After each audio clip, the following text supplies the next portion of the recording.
Well, good afternoon, early evening, Facebook friends. Colby coming to you live on the way to a meeting. But I thought I would surprise my special guest here and my very good friend, Quentin, who is my roommate, with Story Time by Colby. Okay. So here's Story Time, Colby, or Quentin. I experience this a lot. Okay, I know.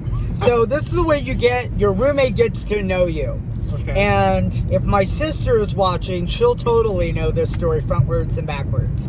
So, you know how I'm like over the top or whatever? That's just who the fuck I am, alright? So I'm just gonna like get that fucking out there. So one of my favorite memories, and my sister like giggles every time, is when I was younger, my sister Kim, who I totally idolize, she's so beautiful. She always used to carry a little purse on her little wrist and lick her teeth and click her heels, and she's such a class act, right? So when she first got married to her first husband, Rod, who's a beautiful guy, very nice guy, but he's a big old redneck, you know, his name's Rod Barnett. So Rod and her were getting married. I think I was, Kimmy, in the 7th grade or whatever? 6th grade, 7th grade, 6th. And I had flown out from California, or New York, I think it was, and went to go see my sister Kim, and my parents flew me out 2 weeks before my sister got married. That way I could spend time with Kimmy. And then it was right before her wedding, and it was so much fun. Like, we'd get in her Chrysler LeBaron, we'd listen to Def Leppard, Pour Some Sugar on Me, right? And she put me in the guest bedroom at her house. In the guest bedroom of her house, okay? This is great. So she had her wedding dress on this mannequin bust, whatever, and it was gorgeous. And anyway, so I'm sleeping in the guest bedroom in this frilly little room that my sister had prepared for me. And I'm looking at this wedding dress, and I'm just like, oh my God, I love that fucking wedding dress. Like, I want to put on that wedding dress. But my sister hasn't even gotten married yet, right? So anyways, I waited for the right moment. And my sister Kim had to go to work, and then her soon-to-be husband Rod went to work, and my sister Kim was like, I'm gonna be at work, Rod's gonna go, he'll be back later in the afternoon, you'll be okay. And I'm like, yes, Kimmy. So anyways, as soon as they leave, that was my moment. So when they left and I knew they were both gone, I went straight back to my sister's room, got out all her Lancome makeup and everything else, and I just, did the whole face, right? And then I got back to the guest bedroom, and there's the dress. And so I take the dress off the mannequin bust, I get this dress on, very hard to do, by the way, because somebody's got to be back there to cinch it up. I get all done in the wedding dress, right? And I'm like, my face is done, I've got the veil on, I've got the dress on, and girl, I'm ready to go. So, long story short, I'm like twirling in the living room because she has this like big old mirror or whatever, and I'm reenacting the scene from Dynasty where there's the Moldavia massacre or whatever. It was that and a cross between Princess Di's wedding.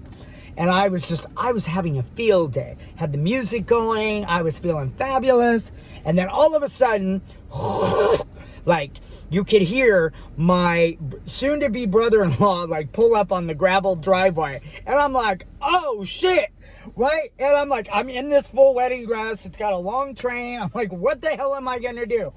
And I'm like, I don't have much time.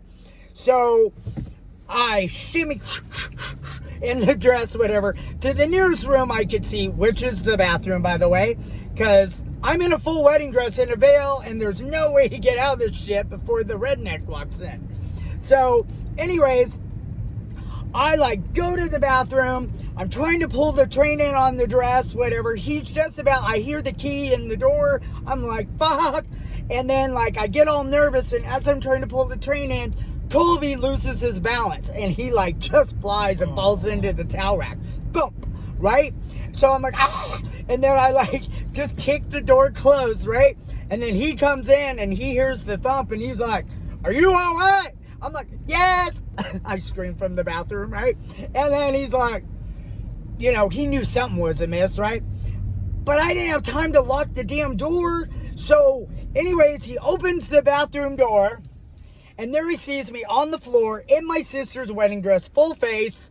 he had only known me for like a week. And he's like, opens the door and he's like, yo, what? What are you doing? And I'm like, nothing. Like, full dress. Like, what the fuck? And he's like, I'll be in the living room when you get done. You better get out of that dress or your sister's, because she's going to be pissed. So I'm like, okay. So then I have to stand up, get out of the wedding dress, right? And then, this is good. So I have to get out of the wedding dress. I have to walk past him in the living room, sashaying. And you girls, you know how wedding dresses make a lot of fucking noise. So I finally get this wedding dress off. I like try to wipe my face off, all the makeup, whatever. I come back. I come in the living room. It's so awkward. You got this big old country farm boy, and then you got this little queen, like, just sitting there, like, what the fuck? So he's like, so is this a thing? Like, is this going to be a problem? I'm like, no, I was just playing. What were you doing? I'm like, I was just being stupid. Why'd you have makeup on? Yeah, about that. I was just playing, make believe. He's like, I'm like, please don't tell my sister. And he's like, trust me, I don't want to talk about this shit. And he's like, this ain't gonna happen again. I'm like, no, Rod, I promise. So, anyways, then the big day comes, right? I'm just sweating it. Like, please, I hope he never tells my sister, whatever. And anyways, you know, they have the wedding, you know, the reception, and he gets a little drunk, and he decides, you know, talk about it with my mom. And so my mom turns around, and she's laughing, but she doesn't tell me, like, why she's laughing, but I know something's amiss. You know what I'm saying? And so there's that, right? And I don't know, oh, shoot. I don't know what to do. So the next day, I'm now at the hotel, and my dad is like, I'm gonna go check out the hotel. And my mom's like, okay, I'll have breakfast with him. And so she's sitting there and she's drinking her coffee, whatever, and she's looking at me. I'm looking at her like, why is she looking at me that way, right? And she's like, she starts laughing. She looks at me and she goes, really? You had to put on the dress? I'm like, oh my God. She goes, don't worry, I won't tell your father. And so anyways, that's why I love my mom, because she always protected me. She let me play with my Barbies, be the little queen that I am. And now the story goes that my sister found, you know, another husband. That marriage didn't work out. He was a great guy, whatever. And she's with a really great guy named Brian now. And he's a sweet guy and takes good care of Kimmy. But my sister said one night, she said, I know why that marriage didn't work out. You wore the wedding dress before I did. You cursed me. So, anyways, the moral of this whole story is, if you have a little baby gay boy like me, just love him. Namaste.